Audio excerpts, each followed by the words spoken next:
Olá, bem-vindas e bem-vindos. Hoje a gente vai mergulhar num tema que é, o coração da administração pública e um verdadeiro campo minado em concursos, que é a execução dos contratos na nova Lei de Licitações, a Lei 14.133. Nosso foco vai ser bem específico nos artigos 115 a 123. A missão aqui é entender a dinâmica real por trás do texto da lei. Afinal, sabe, a licitação pode ter sido perfeita, o contrato lindo no papel, mas é na execução que o projeto vira uma escola funcionando, uma estrada segura ou, um elefante branco, né? Exatamente. E é fundamental já começar com essa mentalidade. A execução não é um apêndice burocrático, sabe? É o clímax de todo o processo. É onde o dinheiro público vira realidade. Vira realidade. É a fase em que o interesse público se materializa. Se ela falha, todo o resto foi basicamente inútil. E para que não falhe, a lei designa alguns guardiões. Vamos começar por eles, as figuras do lado da administração. Ótimo ponto de partida. A lei fala em gestor do contrato e fiscal do contrato. Para quem está de fora ou até para quem está começando na área, os nomes soam quase como sinônimos. Qual é a diferença crucial entre eles na prática?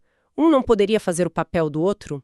Essa é a dúvida clássica e, uma fonte inesgotável de questões de prova. A melhor forma de pensar é por uma analogia, eu diria. O gestor do contrato é o gerente do projeto. O gerente. Isso. Ele tem a visão do todo. A responsabilidade que a gente chama de estratégica. Ele coordena, ele articula, resolve os impasses maiores, acompanha o cronograma financeiro, as entregas em alto nível. A preocupação dele é com o sucesso geral do contrato. Ok, então ele é o general que olha o mapa da batalha. E o fiscal? O fiscal é o tenente no campo de batalha. É quem está no dia a dia, em loco, com a bota na lama ou, com o olho na tela do sistema. A fiscalização dele é técnica, setorial, administrativa. Ele verifica se o material que chegou é o que foi especificado, se o serviço está sendo feito direitinho conforme as normas, se os funcionários da terceirizada estão cumprindo o horário. Ele é o olho da administração na execução diária. E os relatórios dele alimentam a visão do gestor. Perfeito, exatamente essa dinâmica. Entendi. Mas vamos por um cenário prático. Imagina um contrato para a construção de uma usina hidrelétrica ou o desenvolvimento de um software super complexo para o governo. O servidor público, que é o fiscal, por mais competente que ele seja, talvez não tenha o conhecimento, ultra especializado para verificar cada parafuso, cada linha de código. Como é que a lei resolve isso? A administração pode simplesmente contratar uma consultoria para fiscalizar? Essa é uma questão excelente, porque toca num ponto central do artigo 117.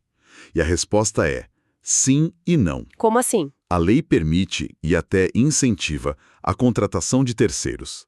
Uma empresa de engenharia, um especialista em TI, para assistir e subsidiar o fiscal. Eles são os peritos, que trazem o conhecimento específico, que fazem os testes, elaboram os laudos técnicos. Ah, então a consultoria faz o trabalho pesado e o fiscal só, assina embaixo. É aí que mora o perigo e a pegadinha da prova. A consultoria subsidia, informa, opina, mas ela jamais substitui o fiscal. Ah... A decisão final, o ato de atestar um recebimento, de aprovar uma medição, de aplicar uma sanção, tudo isso é prerrogativa indelegável do servidor público. A responsabilidade é dele. Certo. Se a gente permitisse que uma empresa privada tomasse essas decisões, seria uma privatização do poder de polícia do Estado dentro do contrato. E isso a lei proíbe expressamente. Entendi. A empresa contratada para ajudar fornece a munição técnica, mas quem aperta o gatilho da decisão administrativa é sempre o fiscal. Exatamente essa imagem. Você resumiu perfeitamente. Faz todo sentido. Mantenha a autoridade e a responsabilidade dentro do setor público. Então, beleza, estabelecemos a equipe do lado do governo. Mas essa é uma via de mão dupla. Como é que a lei garante que a empresa contratada também tenha um ponto de contato claro e responsável lá no local? Perfeita transição. A lei cria uma figura espelhada do outro lado da mesa, o preposto. O preposto. Isso. Ele é o representante oficial da empresa no local da execução, especialmente obrigatório em obras e serviços de maior vulto. E um detalhe importante, ele precisa ser formalmente aceito pela administração. Ah, é? Sim, o órgão público pode recusar um preposto que julgue não ter a qualificação ou a autonomia para resolver os problemas do dia a dia. Certo. Então vamos imaginar a cena. O fiscal do governo identifica uma falha na obra, uma parede que está sendo erguida fora de esquadro. Ele chama o preposto da construtora. O preposto, querendo ser proativo, vira para a equipe dele e diz: pessoal, parem tudo e refaçam essa parede agora. Pela lei, esse comportamento estaria correto? Ele tem essa autoridade toda? E aí está a sutileza que decidiu uma questão de prova. A resposta é: não, ele não pode. Nossa, parece contraintuitivo. Parece. Mas o poder de determinar a regularização de falhas é exclusivo do fiscal do contrato. A função do preposto é receber a ordem do fiscal, anotar a ocorrência no diário de obras e comunicar à empresa dele para que ela tome as providências. Entendi. Ele é um mensageiro qualificado, o receptor oficial das ordens da administração. Ele não dá ordens que se sobreponham às do fiscal. Isso reforça um princípio fundamental do direito administrativo, que é o da supremacia do interesse público. Quem comanda a execução, do ponto de vista da conformidade, é o Estado. O preposto é o canal de comunicação, então, não um segundo fiscal. Exato. Agora, ainda do lado da empresa e a tal da subcontratação. A empresa que venceu a licitação pode simplesmente repassar o serviço todo para outra e só gerenciar, virar uma espécie de empreiteira de licitações? A lei é taxativa quanto a isso. Não pode. A subcontratação total é expressamente proibida. Mas isso levanta uma questão que você poderia me fazer. Exato, eu ia perguntar. Mas isso não engessa demais o processo? E se uma empresa super especializada pudesse fazer uma parte específica do serviço de forma melhor e mais barata? Por que proibir se o resultado final para o público poderia ser superior? Excelente provocação. A lei, na verdade, tenta buscar um equilíbrio. Ela permite a subcontratação parcial, desde que isso esteja previsto no edital e no contrato, e, claro, dentro de limites percentuais definidos. Certo. O racional por trás da proibição da subcontratação total ou das partes principais é evitar as chamadas empresas de fachada ou vendedoras de contrato. Pensa bem, a administração fez um processo complexo para avaliar e selecionar uma empresa específica, com base na qualificação técnica e financeira dela. Permitir que essa empresa simplesmente repassasse o objeto principal para uma terceira, que nunca foi avaliada, seria fraudar o propósito da licitação. E criaria um risco enorme. A empresa que venceu tem que executar um núcleo do contrato. Ok, ficou claro. O processo seguiu, a empresa executou, o fiscal acompanhou, chegamos ao fim da linha. A obra está pronta, o serviço foi concluído. Como a administração formaliza o recebimento? Suponho que não seja só um aperto de mão e um "obrigada, vamos processar o pagamento". Definitivamente não. O recebimento do objeto é um ato administrativo formal, complexo e que serve como uma barreira final de proteção ao dinheiro público. E é a condição indispensável para a liberação do pagamento final. O processo, como regra geral, se dá em 2 etapas. 2 etapas. Por que não uma única verificação final e pronto?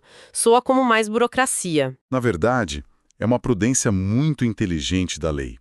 Pensa na entrega de uma rodovia recém-pavimentada. A primeira etapa é o recebimento provisório. Certo. A construtora comunica: terminamos. O fiscal vai lá, verifica se a obra está visualmente concluída, se a sinalização está no lugar, se a extensão está correta. Ele emite um termo provisório. Isso basicamente diz: aparentemente, o trabalho físico acabou. E a segunda etapa? Qual a diferença? A segunda etapa é o recebimento definitivo. E é aqui que a sua pergunta sobre por que não uma só verificação é respondida.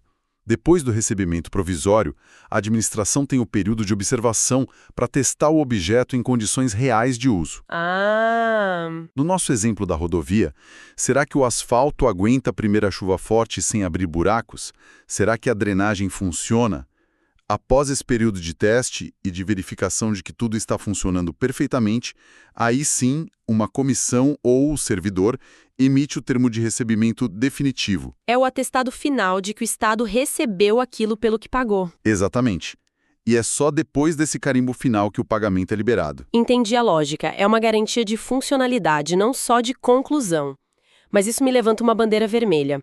Se o pagamento só sai depois do recebimento definitivo, um gestor mal intencionado ou simplesmente ineficiente não poderia atrasar esse processo indefinidamente, prejudicando a empresa? A lei antecipou esse risco, e isso é crucial, especialmente para pequenas e médias empresas que fornecem para o governo e dependem do fluxo de caixa.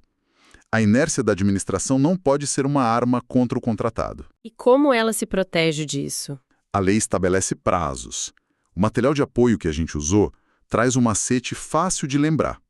A regra geral é 15-15. 15-15. Isso.